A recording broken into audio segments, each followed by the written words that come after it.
Chelsea Football Club Renato Veiga has agreed personal terms with Dortmund, and Chelsea don't want to sell but have set the fee to sell him. The Chelsea fan base is in absolute meltdown over Renato Veiga. Plus, we're going to preview the press conference for Chelsea versus Bournemouth, where Chelsea have to get back to winning ways, and Enzo Maresca in it took fired shots at Renato Veiga in the most blatant, polite way you can. He spoke about his preference in fullbacks. He spoke about Joao Felix, Nkunku in the 10 with Cole Palmer going out to the right-hand side, and how he does not like Cole on the right-hand side. Nicholas Jackson, and he compared them to Salah, Palmer and Haaland. That is actually very interesting. Gave us the team news, and more importantly, we're going to preview the game. However, we have to start with the Renato Veiga story. The stuff I'm hearing, you would think Renato Veiga is the second coming of John Terry, and we're about to let him go. We're going to get into it, but before you got started, number one, hit that like button. It's the best way to support the channel. Number two,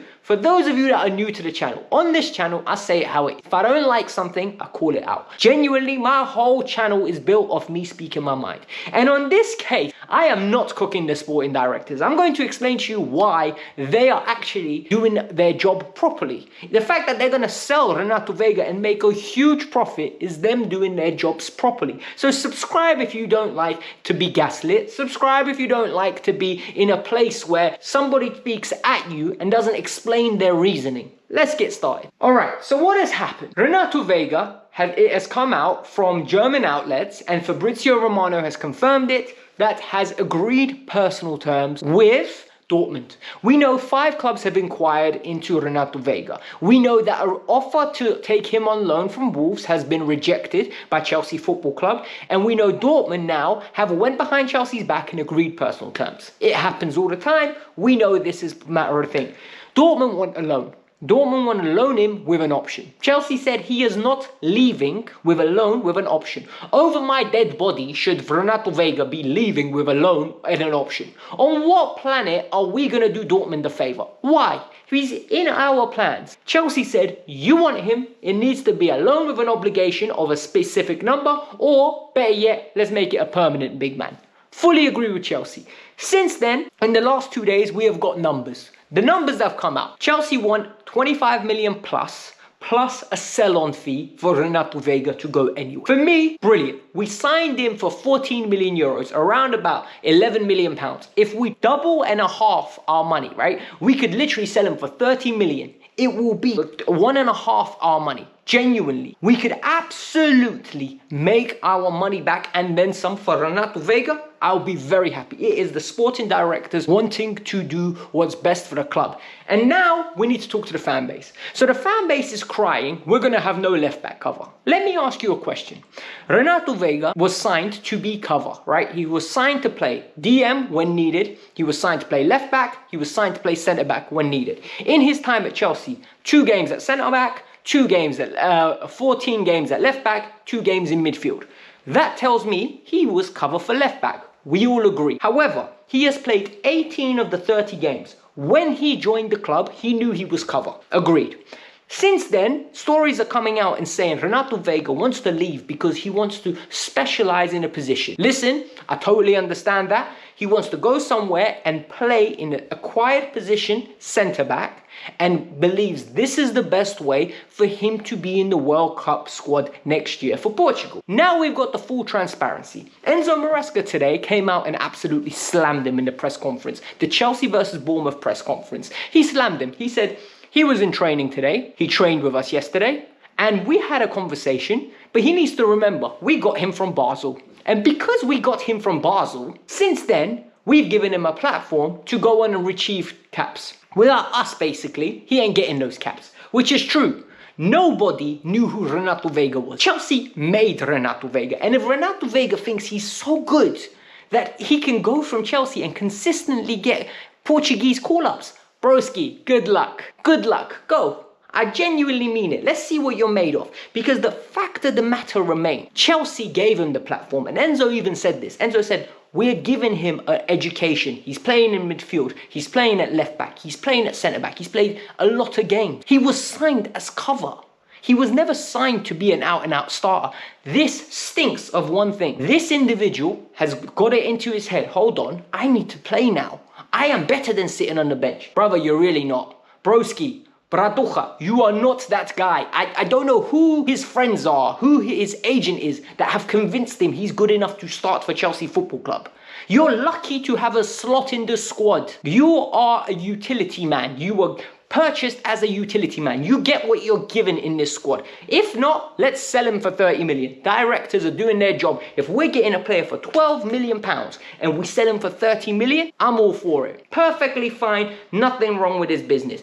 The problem here remains though, and this is what Maresca said. The speculation about him, and apparently he said this, is because he's doing well. If you're doing well, people want you. If you're doing well at Chelsea, people will want you. No one wants bad players. And remember, Chelsea's given you the education. You've been here 6 months. And this is the funny thing for me. If you've been here 6 months, why do you expect to start straight away? You're not better than Cucurella. You're not better than Levi Colwill. Broski, I don't think you're better than Badiashile. I've seen him defend. He's immobile. He is 6'3", decent athletic, sprinting ability. He is not mobile enough to be a left winger, and in my left back, and he's not mobile enough to be a left centre back. He doesn't get around the ground quick enough, in my personal opinion. Don't get me started on midfield. I don't see the fuss. If we sell him, happy days. I don't see this meltdown. Oh, who are we gonna have for cover, bro? Play one of the kids from the youth academy. Genuinely won't be a deterioration in quality. The next story was regarding Trevoh Chalobah, and Maresca dealt with this like a real G. So before the game, Glasner yesterday explained that Chalobah didn't play due to contractual issues. I don't know what that means. I can't lie to you. I might be a bit foolish. I might be a bit silly. I don't know what that means.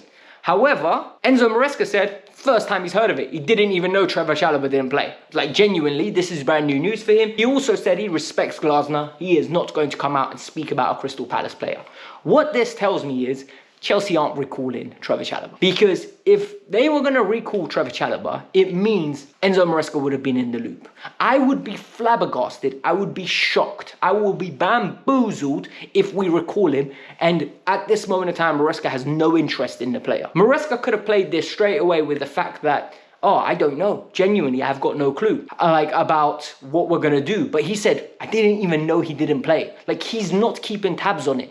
So for me, this is another indication we're not getting a centre-half. And we shouldn't. Unless it's somebody we really want in the summer and he becomes available now, do not get anyone. The fullback position is an interesting one. And Chelsea Football Club have got, in my opinion, 3 very, very accomplished fullbacks. Marc Cucurella, Malo Gusto, and Reece James are all very good fullbacks. Traditional fullbacks that can hold width, get up and down the pitch well, good energy, good technically, decent crossing in Cucu. Great crossing in Reece James, good one-on-one defenders. All in all, very good traditional fullbacks. However, the game has really changed, right? Fullbacks are tucking in, making themselves into midfielders. Fullbacks are tucking in, making themselves into a third centre-half. And in this case, Reece James is the third centre-half, right?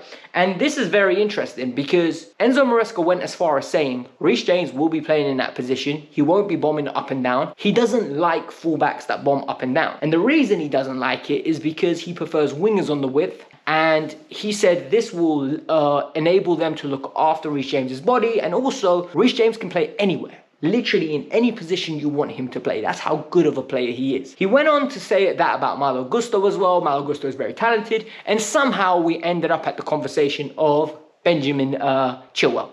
And Benny Boy, at this moment, is still at the club. Maresca reiterated once again, he's been a top professional. He's been on his best behaviour. He's been very good. No problems whatsoever. Firstly, you're getting paid 210k a week. You better be on your best behaviour. Yeah, your money's in the line. So this whole nonsense about, oh, he's been behaving. He's an adult. Why is he not going to behave? He's turning up to work, getting paid. He's just not getting played. It's not that deep. Secondly, he said if it was a box-to-box job, Ben Chilwell is a very good player. He could do the role. He could absolutely flourish. He called him top fullback. This is, in my opinion, Enzo Maresca putting some decoration on the player to make other teams go, you know what, maybe we could take him. And you know what? A fit Ben Chilwell is a mid-table player in the Premier League. Genuinely, he'll do a good job. Like, I can see him do the job that Anthony Robinson does for Fulham. Bomb up and down, energy, crossing, like just pure athleticism.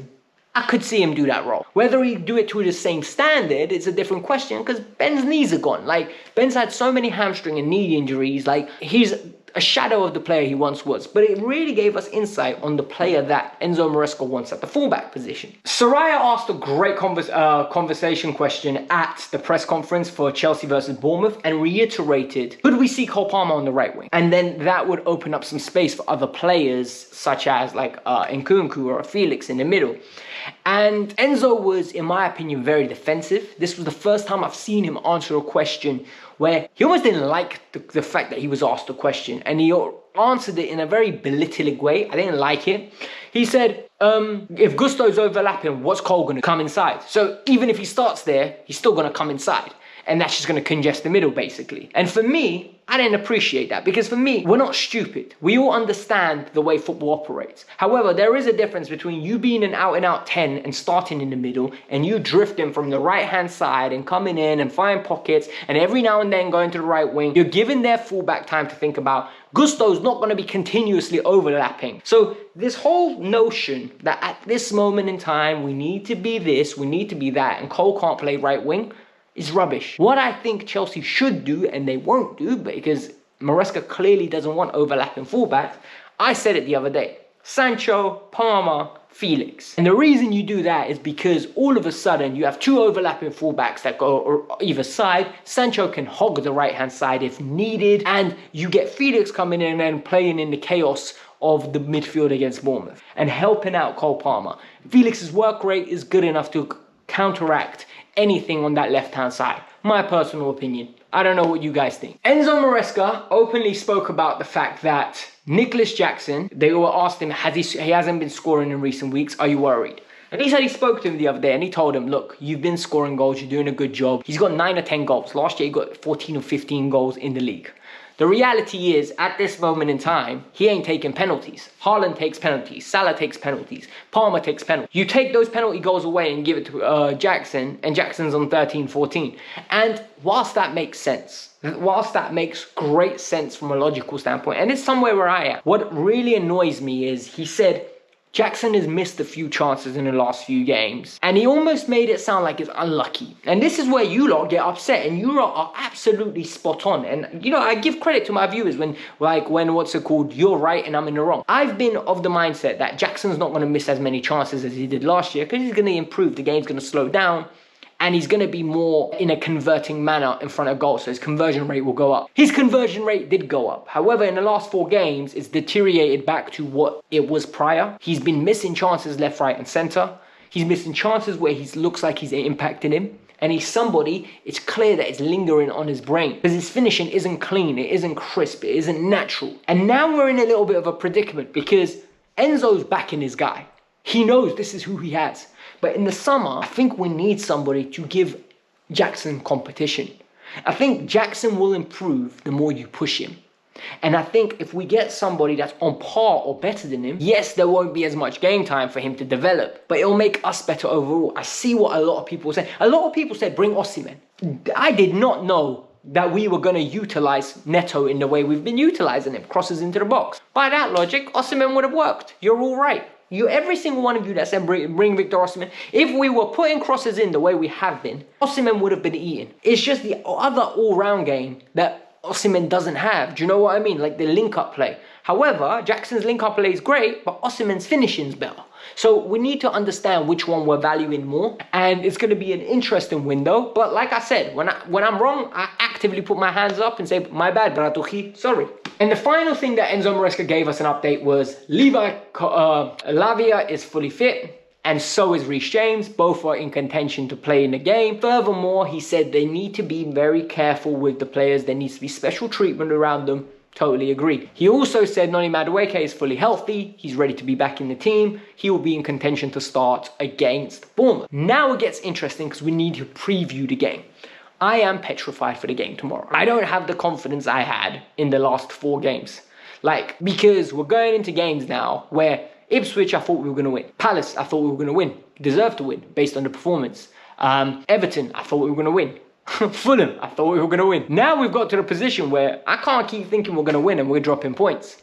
We need to win tomorrow. And And the reality is, I don't know whether we're going to win because this team's a little bit higgy at the moment. So what I would do is Robert Sanchez in goal. I would go with back four of right back Gusto because I'm not playing Reece from the start. I'm being very careful with him. Joshua Chempong, Levi Colwell next to him, Cucurella. Caicedo and Enzo Fernandez. And this is where a lot of you are going to disagree with me, but I would do this. I would go with Sancho on the right wing, Palmer through the 10, Felix on the left, in the middle Jackson. What I think Maresca's going to do is Noni, Palmer, Sancho, Jackson. That's what I think is going to happen. I think we're going to go very basic. It's going to go with tried and tested. I'm not convinced it's going to work, but it is what it is. So for those of you that have been watching, hit the like button, subscribe. Let me know your thoughts. Do you think I'm being overly harsh on Renato Veiga? I don't think so. Hit the like button. 1,000 likes really does a massive thing. See you for the match review tomorrow night.